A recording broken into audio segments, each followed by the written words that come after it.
Hola, muy buenos días. Bueno, dicen ustedes que se van complicando los problemas de suministro de cementos, de hormigón, también en otros de los acabados de la cerámica. Advierten de parálisis ya la semana que viene si no les dan medidas concretas para solucionar la situación.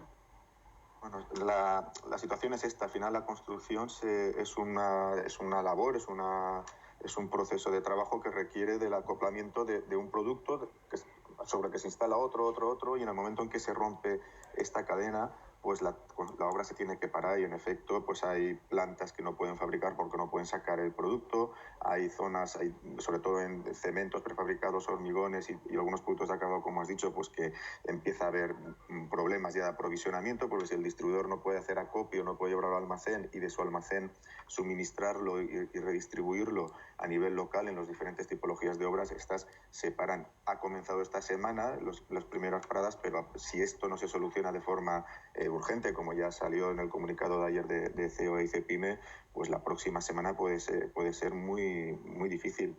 Y se suma, porque al final esto realmente es la gota que colma el vaso de un problema que es el que todos conocemos, ¿no? El problema de la crisis energética, que se divide en gas, electricidad y gasoil.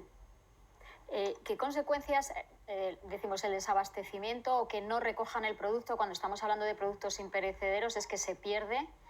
¿Qué consecuencias efectivas, prácticas, tiene para ustedes que la semana que viene tuvieran que parar las obras?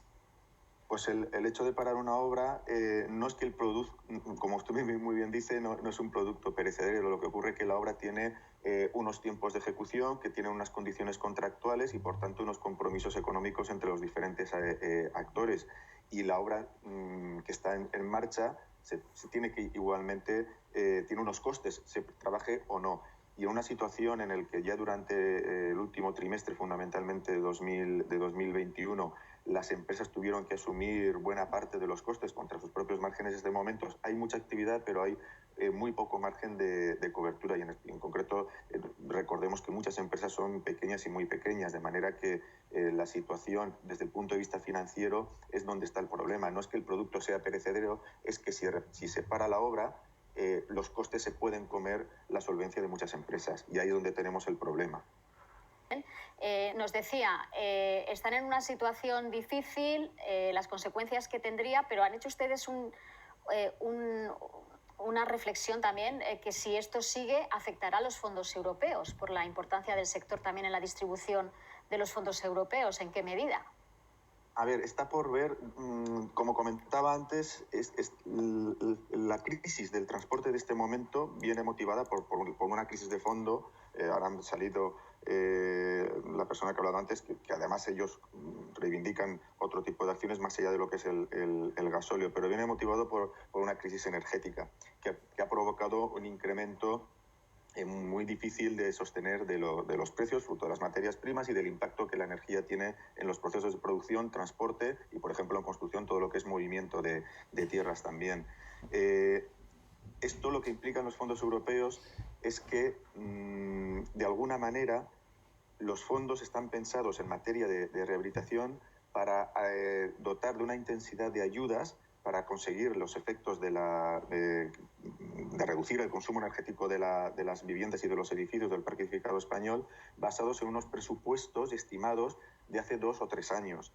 Con lo cual, esa intensidad de las ayudas a precios de 2022 también se reduce, de manera que habría que ver de qué manera puede buscarse palancas de compensación para que realmente esa intensidad de ayudas, que puede ir desde un 40 hasta incluso un 100% en muchos casos, es decir, 100% de ayuda para conseguir la obra, pudiera ser efectivamente sostenible, ¿no?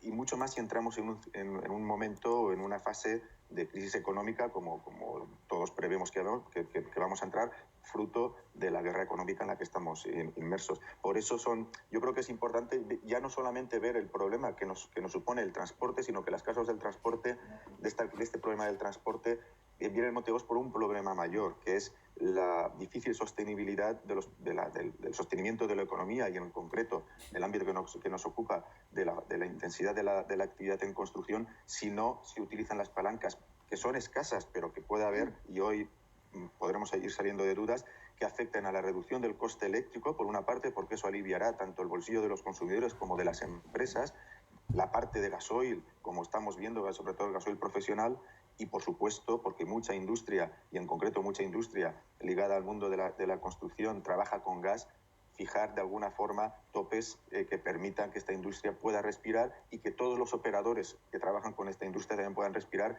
Y somos conscientes que va a haber un freno en la actividad de la construcción, pero una cosa es un freno y otra cosa es una paralización. A veces se pone el ejemplo de lo sucedido en 2020, cuando la economía se paró y se sostuvo de forma artificial, ¿no? Se consiguió sostener las rentas de forma artificial con un plan de la Unión Europea y una gran dotación de fondos a base de deuda, pero es que esas palancas fiscales en 2022, por supuesto a nivel nacional, pero también a nivel europeo, están limitadas. Por lo tanto, hay que evitar una parada radical de la actividad, sino lo que hay que conseguir es reducir el impacto en materia de actividad.